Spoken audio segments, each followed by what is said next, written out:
मणिपुर भारत के उत्तर पूर्व में बसा एक राज्य जल रहा है। जातीय हिंसा की एक लहर ने इस क्षेत्र को अपनी चपेट में ले लिया है, जिसने मैतेई समुदाय को कुकीझो लोगों के खिलाफ खड़ा कर दिया है। बर्बरता और विनाश से भरी झड़पों ने मौत और भय का मंजर छोड़ दिया है। घर राख में बदल गए हैं, व्यापार बर्बाद हो गए हैं। कभी एक दूसरे से जुड़े हुए समुदाय अब संदेह और नफरत से बंटे हुए हैं।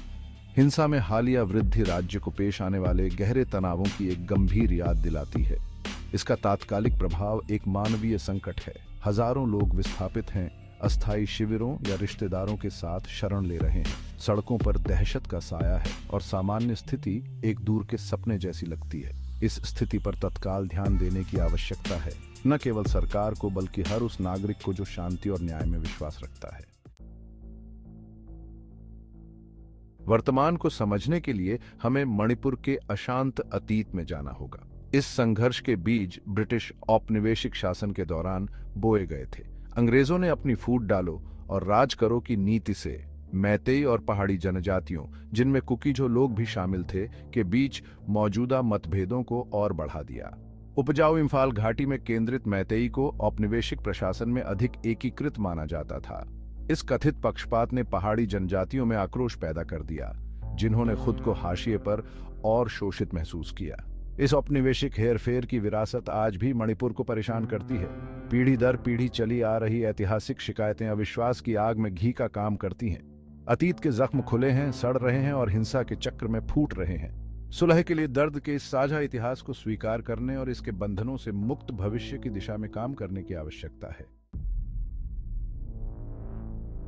संघर्ष के मूल में भूमि और संसाधनों के लिए संघर्ष है। मणिपुर में बहुसंख्यक मैतेई समुदाय ऐतिहासिक रूप से उपजाऊ इम्फाल घाटी पर हावी रहा है। दूसरी ओर कुकीझो लोग मुख्य रूप से आसपास की पहाड़ियों में केंद्रित हैं। इस भौगोलिक विभाजन ने सीमित संसाधनों को लेकर असुरक्षा और प्रतिस्पर्धा की भावना को बढ़ावा दिया है। भूमि दोनों समुदायों के लिए न केवल आजीविका का स्रोत है, बल्कि पहचान और अपनेपन का प्रतीक भी है। कुकीझो लोग मैतेई बहुल सरकार पर भूमि हड़पने और अतिक्रमण का आरोप लगाते हैं, जिससे आक्रोश की आग और भड़कती है। दूसरी ओर मैतेई समुदाय प्रवासियों की आमद और क्षेत्र की बदलती जनसांख्यिकी से खतरा महसूस करता है। डर और असुरक्षा से प्रेरित ये प्रतिस्पर्धी आख्यान संघर्ष के लिए एक उपजाऊ जमीन तैयार करते हैं। मणिपुर में बढ़ती हिंसा जितनी ऐतिहासिक शिकायतों का परिणाम है, उतनी ही शासन की विफलता भी है। संकट के प्रति सरकार की प्रतिक्रिया धीमी, अपर्याप्त और कई लोगों द्वारा पक्षपातपूर्ण रही है। मैतेई समुदाय के प्रति पक्षपात के आरोपों ने कुकीझो लोगों को और अलग थलग कर दिया है, जिससे उनकी अन्याय और हाशिए पर होने की भावना गहरी हुई है। संघर्ष के मूल कारणों को दूर करने की राजनीतिक इच्छा शक्ति का अभाव चिंताजनक है। एक बहुआयामी दृष्टिकोण की तत्काल आवश्यकता है, जो सुरक्षा बलों को तैनात करने से परे है। इसमें बातचीत शुरू करना, ऐतिहासिक अन्याय को दूर करना, समान विकास सुनिश्चित करना और हिंसा के दोषियों को उनकी राजनीतिक संबद्धता के बावजूद जवाबदेह ठहराना शामिल है। ऐसा करने में विफल रहने पर मणिपुर को और अधिक अराजकता में धकेल दिया जाएगा। भाग 5 उग्रवादी और हथियार। संघर्ष की आग को हवा देना। जहां ऐतिहासिक शिकायतों और शासन की विफलताओं ने संघर्ष के लिए उपजाऊ जमीन तैयार की है, वहीं उग्रवादी तत्वों की मौजूदगी और हथियारों की आसान उपलब्धता ने आग में घी का काम किया है, जिससे सुलगता तनाव उग्र हो गया है।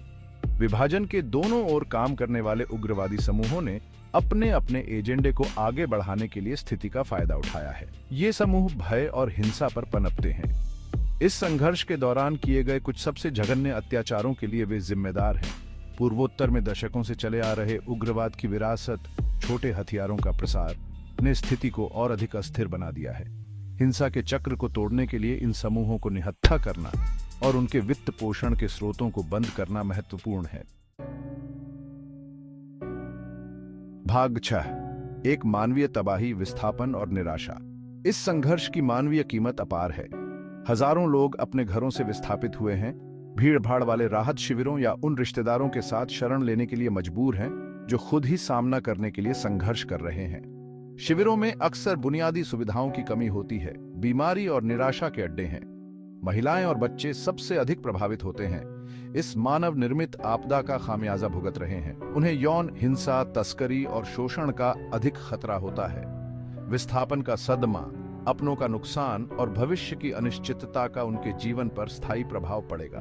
तत्काल मानवीय सहायता प्रदान करना और प्रभावित लोगों की सुरक्षा और सम्मान सुनिश्चित करना सर्वोच्च प्राथमिकता होनी चाहिए। भाग 7 कांगपोकपी जल रहा है, आतंक का एक केस स्टडी। इस साल मई में कांगपोकपी जिला मुख्यालय को जलाना संघर्ष की क्रूरता का एक भयादिक प्रमाण है। आगजनी की इस घटना ने पूरे राज्य और उसके बाहर सदमे की लहर दौड़ा दी।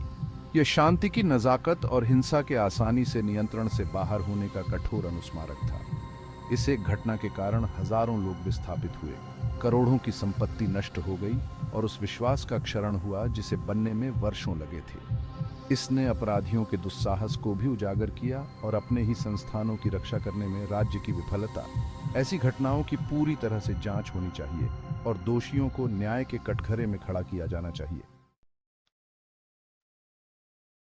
भाग 8 कार्रवाई का आह्वान, एक शांतिपूर्ण मणिपुर की ओर। मणिपुर की स्थिति राष्ट्र के विवेक पर एक धब्बा है। यह एक सामूहिक विफलता है, शासन की विफलता, नेतृत्व की विफलता और मानवता की विफलता। खोखली बयानबाजी और दोषारोपण का खेल खत्म हो गया है। मणिपुर को अब कार्रवाई की जरूरत है, निर्णायक, ठोस और निरंतर। सरकार को बातचीत और सुलह को प्राथमिकता देनी चाहिए। इसके लिए सभी हितधारकों, जिनमें नागरिक समाज संगठन, धार्मिक नेता और दोनों समुदायों के प्रतिनिधि शामिल हैं, के साथ जुड़ाव की आवश्यकता है।